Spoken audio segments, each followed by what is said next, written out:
Hi, I'm Sharon Davis, Chief Executive of Young Enterprise, and welcome to Series 3 of Enterprising Mindset, Minding Your Money. We'll be exploring the often overlooked role that mindset plays in building financial capability and the benefits to be gained from understanding the impact our attitudes, beliefs and values have on our behaviours around money. I'm hoping we'll discover new ways to help young people build a money-related mindset and also explore the contribution this could have in increasing social mobility in the future. Now, my guest today is the former Secretary of State, the Right Honourable Justine Greening.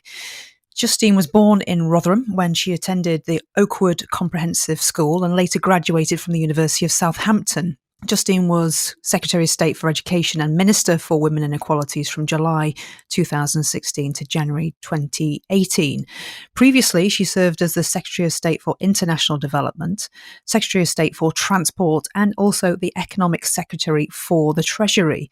Since leaving the government, Justine has co-founded the Social Mobility Pledge, a coalition of over 550 businesses and 50 universities globally that have committed to being a force for good by putting social mobility at the heart of their purpose. And she chairs the Levelling Up Goals, the architecture that's established by the members of the Social Mobility Pledge to support truly purpose-led organisations. Justine, it's an absolute pleasure to chat to you on Minding Your Money. Really pleased to be on the podcast, actually, and great to talk to you again, Sharon. You've been quite busy since you've left the government. I suppose it's why I left the government, because I wanted to be busy. Not that I wasn't in government, but I just wanted to be busy on social mobility. And so I think you tend to regret what you don't do, not what you do. And I thought I've got to crack on with my social mobility work. And obviously at the time I was Secretary for Education. Theresa May wanted to put me in another department, which, would have been an amazing opportunity. But I just wanted to put my time into social mobility. It's been such a big part of my own life. And so, I was out of government. I got the Social Mobility Pledge going. We've really built it up. We're just doing tons and tons and tons. And I think I'd never have got a chance to do that if I hadn't taken that step. Well, you are a true example of authenticity, I think, walking and breathing. And I've got so many questions for you around social mobility. But let's get started. My first question, I'm actually going to take you back to growing up in Rotherham. Who and what were your early memorable influences that informed your attitude and mindset around money? Well, I suppose it was definitely my parents. I grew up in a very working class house. My dad spent quite a while out of a job, and even when he was in a job, it was low pay. I mean, he would have benefited from the minimum wage. It was jobs like his that got helped by that. What did he do? He worked at British Steel, just like my granddad. And then as there were fewer and fewer steel jobs in Rotherham, I think hundreds of other local people, he lost his job and then he had to find something else. And it was finding something else that was the problem, because he wasn't really skilled particularly, and there weren't many jobs. I mean, there weren't any jobs. So when he finally got a job, it was filling up vending machines. And that's what he then did. And then he got another job working back in a factory in the stores. And he was really good at that. They probably totally undervalued him. But my earliest memories were really seeing my mum and dad in the kitchen, looking down at the counter at a bit of paper that was our shopping list for Asda, and totting it all up with a calculator carefully to make sure that what they were planning to get at the supermarket was what we could afford, because they didn't want to get to the till and suddenly find out they didn't have enough money. I would have been about 10, I guess, when I was seeing that. And, they just had to be very, very careful. And I remember once going to the butcher's to get my mum some meat, just to sort of run an errand really for her. And she asked for £5 of whatever it was. And I bought her £5 of the meat, but what I hadn't realised was she meant £5 in weight, not money. And we just literally, I had to take it back. And then when I took it back, the butcher, of course, said, I can't have it back because you've taken it. So I just remember feeling really upset because I'd wasted money that I knew we didn't have.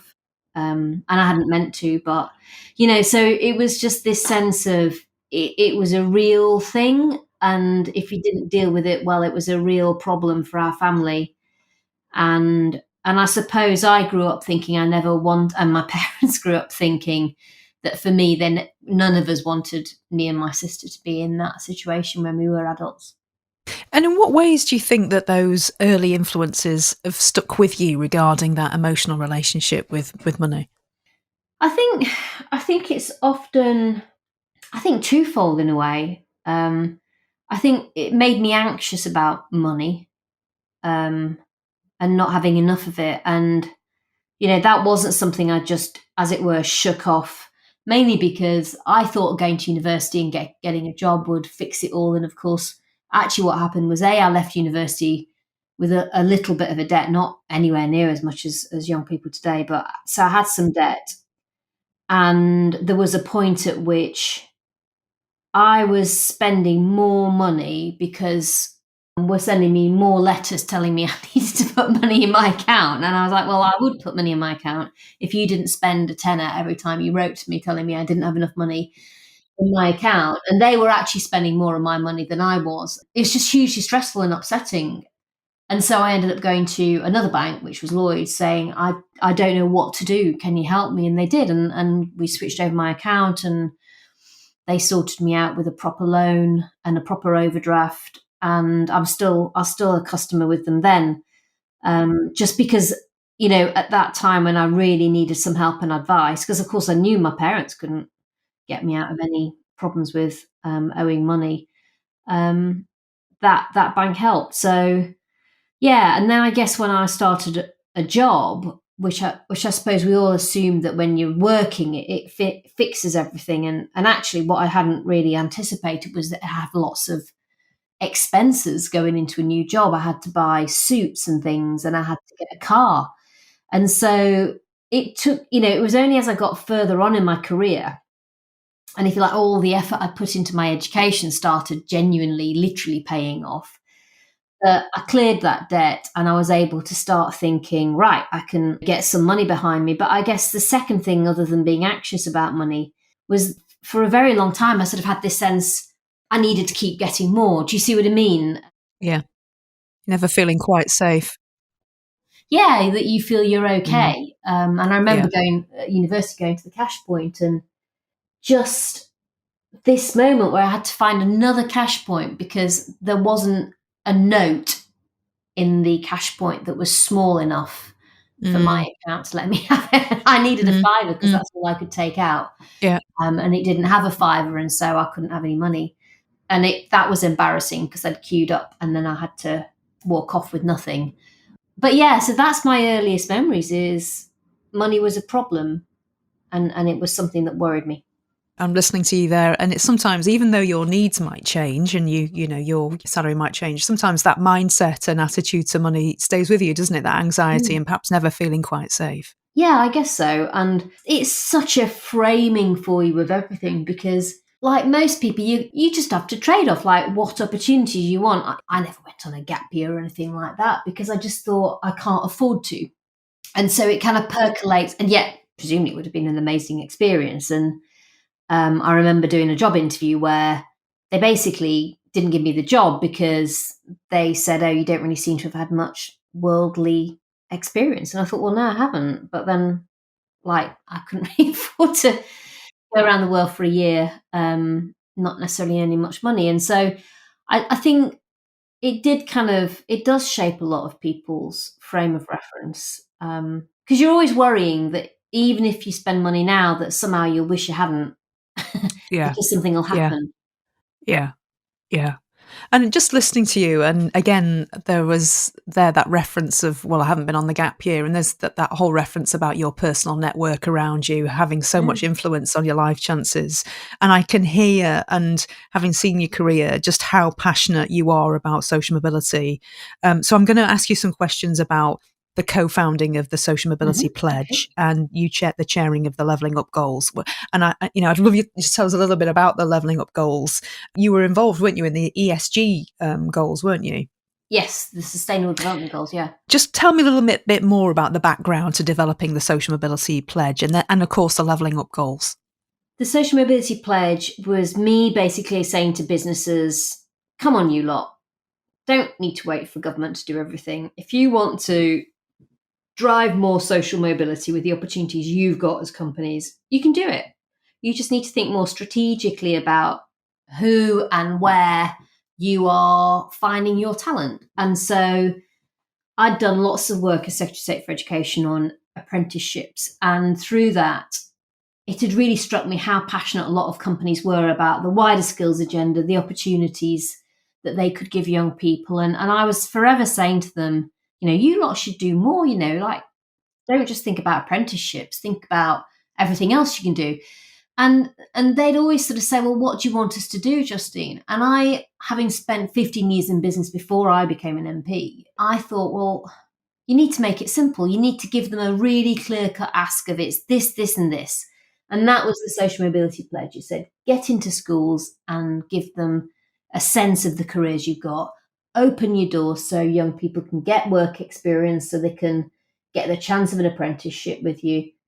And make sure your recruitment processes are fair and they're not screening out this wider talent pool just because it's maybe not the university you've always taken all your talent from, for example, or it's a graduate you need when actually, frankly, you can get different pipelines, different things like apprenticeship. So that was the pledge. And we just got this incredible response from companies. Of course, no one had to do it. I wasn't Secretary of State then, so they could have all said, I don't want to.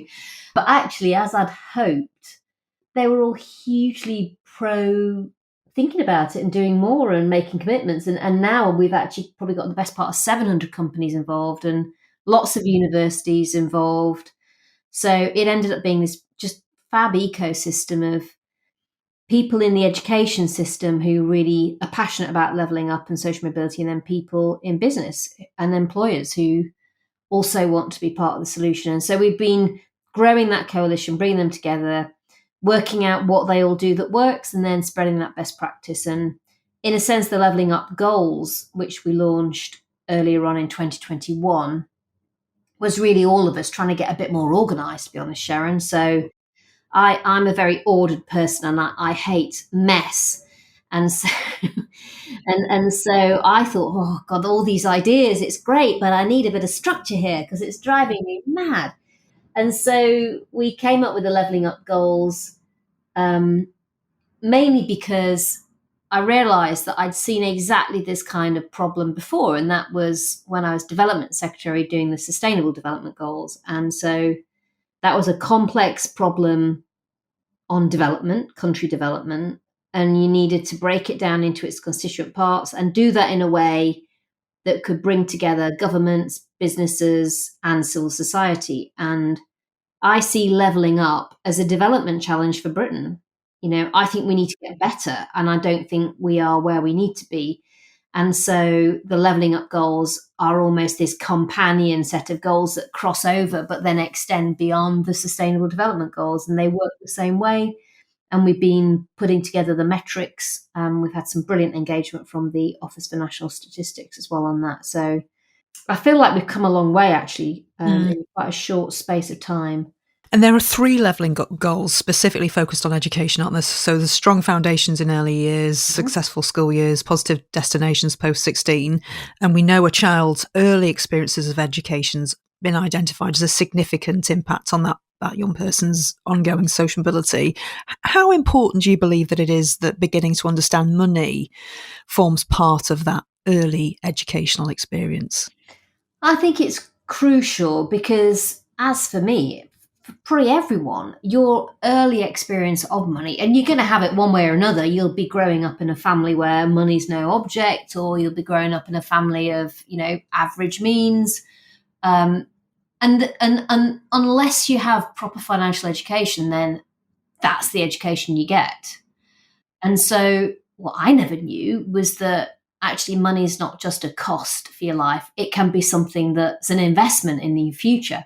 It can be something that you invest to start a business. And yet, although I was interested in starting a business, I just remember thinking, God, if I take a loan on because I've got no money and then the business doesn't work, then that's it. And I thought I can't afford that risk. And so financial education, I think, is not just about getting people comfortable so they're not anxious about money. It's also about the skills it can teach you that open up the opportunities that money can give people when they know how to manage it and invest it well. Mm. Absolutely, absolutely. And successful financial education should lead to increased financial capability. Do you see financial capability contributing to social mobility? Do you think there's a link there? Totally, yeah. I think there's almost these two bits of social mobility. One is a ladder, and we want that ladder to climb up to be there for everyone. And that's why we do all the work with the companies. It's why things like technical education matter, because you got to make the rungs work for everyone, not just some people. But actually, fundamentally, having the ladder is one thing, but people feeling they can climb up it is another. And so that often for them, they might have the confidence to go for an opportunity, they might have the knowledge and skills they need, but it might be resources and choices over resources that is the thing that holds them back. And so you really need that financial education so that that's not the thing that gets in the way if everything else is there for them to be able to get on with their lives. As it was, I never thought probably long enough, hard enough, seriously enough about doing a business because I didn't think I'd ever get any money. But actually, had that barrier been addressed, yeah, maybe I would have done the other bits of the equation and got on with it. I probably would have done, to be honest. So it does matter. I think it's directly relevant to opening up opportunities for people. And that's why one of those levelling up goals is also goal 7, which is around access to affordable credit and savings. I spoke with Saeed Acher, who's a former social mobility commissioner, and he was very passionate about just really further research being undertaken into the contribution of financial capability. Because he was saying, well, if you get access to how to budget, access to even like how to do price comparisons, how to take appropriate risk, all of those would enable a set of actions that could actually put you ahead quite further, potentially years, from someone who doesn't have access to those informed choices. Totally. And actually, what's interesting is, people do a maths GCSE. You could easily see how that curriculum could be tilted towards taking on board some of those core mathematical calculations that managing money involves. And you could easily see how some of those numbers, or more of them, that you're studying as part of your maths GCSE have a pound sign in front of them. And you literally just get used to doing calculations that involve currency and money rather than just numbers without any meaning. And I think all of this is absolutely possible to do. I don't think all of it happens in school. I think some of it's about parents. I think some of it's about, those other interactions we have as young people, sports club, whatever. I remember the first time I ever probably saved was that I was desperate to try and get on this school ski holiday at Oakwood Comprehensive. And I did a paper round and I used to stuff that money into a jam jar. I think I stuck a little sticker on the side of it saying, nobody's allowed to open this jam jar apart from Justine Greening. You will be found, or something like that. But that was my earliest savings account, that jam jar. And I was saving for something. I used to add up the money, and I used to know how much that ski holiday was going to cost and work out just how many paper rounds I was going to have to do. Great maths learning, though. And it kind of links me to my question around mindset, because what you've just described there is a very, very kind of enterprising mindset. And, an individual's mindset can have a significant influence on how they approach challenges and opportunities. And as you know, at Young Enterprise, we talk about helping young people develop an enterprising mindset as well as their financial capability. In your view, how important is mindset in, attaining or increasing social mobility? I think it's a really important part of the mix. There are all these different things and they all actually matter, but mindset is definitely one of them, because actually you can end up holding yourself back, let alone what anyone else is doing in your life, if you don't have the right mindset and if you haven't being able to be encouraged to think more broadly about what your opportunities are. It is literally the beginning of opening up opportunities for people is them wanting them in the first place. But I think how you do that, and this is where it all fits quite systemically, is often changing that mindset, is seeing a role model that, oh God, I could be like them. I used to switch on TV and people who were doing businesses looked like they were doing very well financially. And I used to think, that looks interesting. And I'd be able to earn some money doing that as well. So it's all of these things tie together, but it is fundamentally that person feeling like there are opportunities out there, and that's their attitude, is that they're going to be able to go and get some of them, I think, and that they're comfortable, as you were saying, Sharon, dealing with money, and that's not going to be a barrier. That's the beginning, I think, of people being able to make the most of the potential that they have. And we talk a lot, don't we, about financial education being a preventative action, perhaps preventing poor financial choices, preventing fraud, scams. But just listening to you, perhaps we should be considering the enabling effect of financial education more, to enable, you to fulfill your goals. Is there more that we can do in that around levelling up? Yeah, and I think it comes back to your previous question on mindset. I think we need to be pitching it as an opportunity rather than a threat for people. I think we should be absolutely making sure they don't fall into some of the pitfalls of not managing money well. But I also think we should be framing it differently, as this is how you can be in a position to take opportunities. And the key really is, I think, as you were just saying, starting to understand how we can deliver good financial education. What's the right format? How do different young people take on board different points? And how are we actually going to get people up that learning curve? And for people who are adults and already into their adult life, who perhaps, just had a bad experience or don't have that confidence, it's not just about young people in school. It's also about adults, being able to, perhaps from the financial services provider, whoever it is, get really good, consistent advice. And especially, to be honest, as everything moves online, and that makes it a lot easier to access your account and to get stuff done.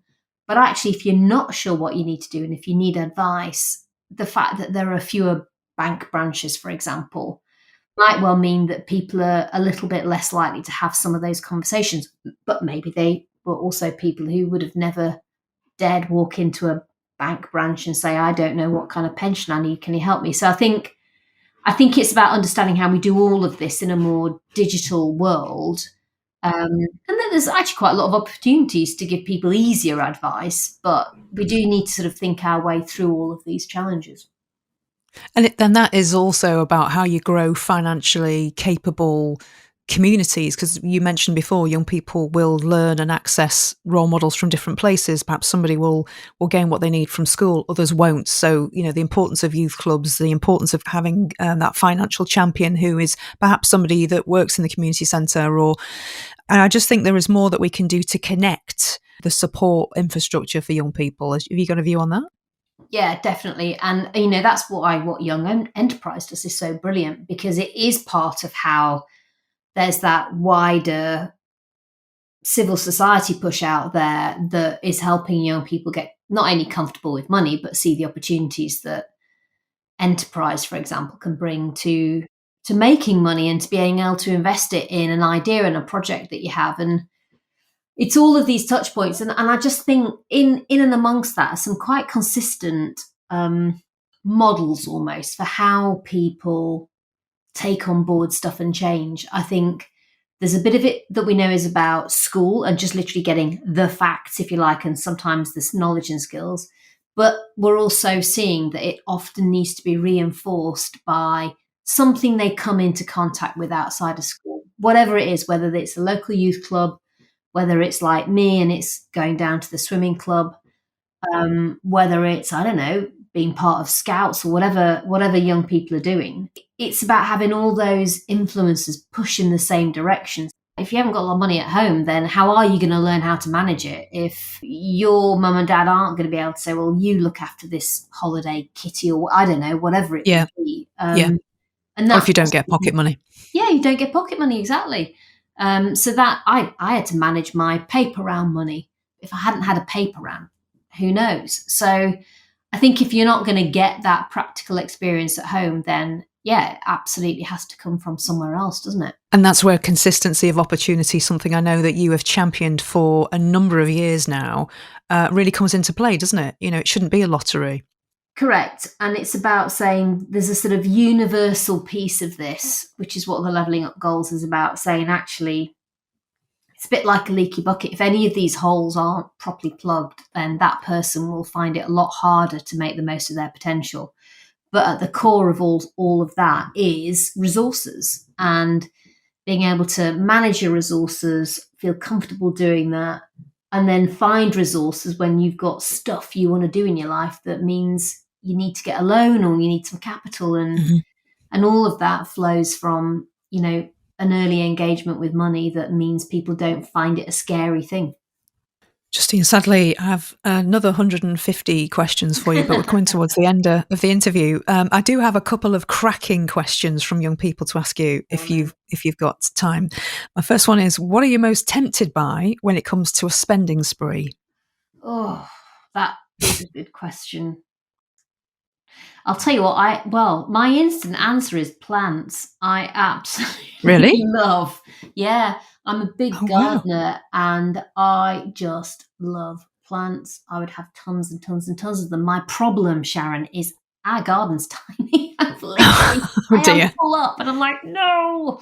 So now we've got lots of tubs and pots with plants in them.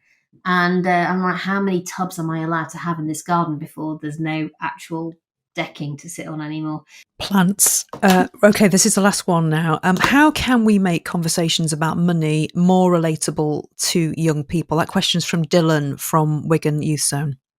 Well, I think you've got to relate it to what young people are spending money on. So I think it's as simple as that. You know, like this equates to, I don't know, 5 Chinese takeaways. You know, I do sort of feel like it's got to be, or X outings to the cinema or nights. I think you've just got to relate it to people's actual lives, because otherwise it's just a number and it doesn't really feel like it means so much. Relatability again comes through very strongly there. Justine, thank you so much for taking the time to talk with me today. Thank you for the incredible work that you do to highlight the need to increase opportunities for our young people across the country, as well as the brilliant work you've done to develop tangible levelling up goals to help young people unlock their potential. And thank you so much for wrapping up our Minding Your Money podcast series. Well, thanks very much, Sharon. And of course, Young Enterprise is brilliant on levelling up because it's helping people create their own opportunities, which is fantastic. So thanks for having me on. Thank you. So that's it for this series. If you'd like to access series 1 and 2, please do subscribe to Enterprising Mindsets on your favourite podcast service. We'd love you to leave a review as well if possible. So thank you for listening.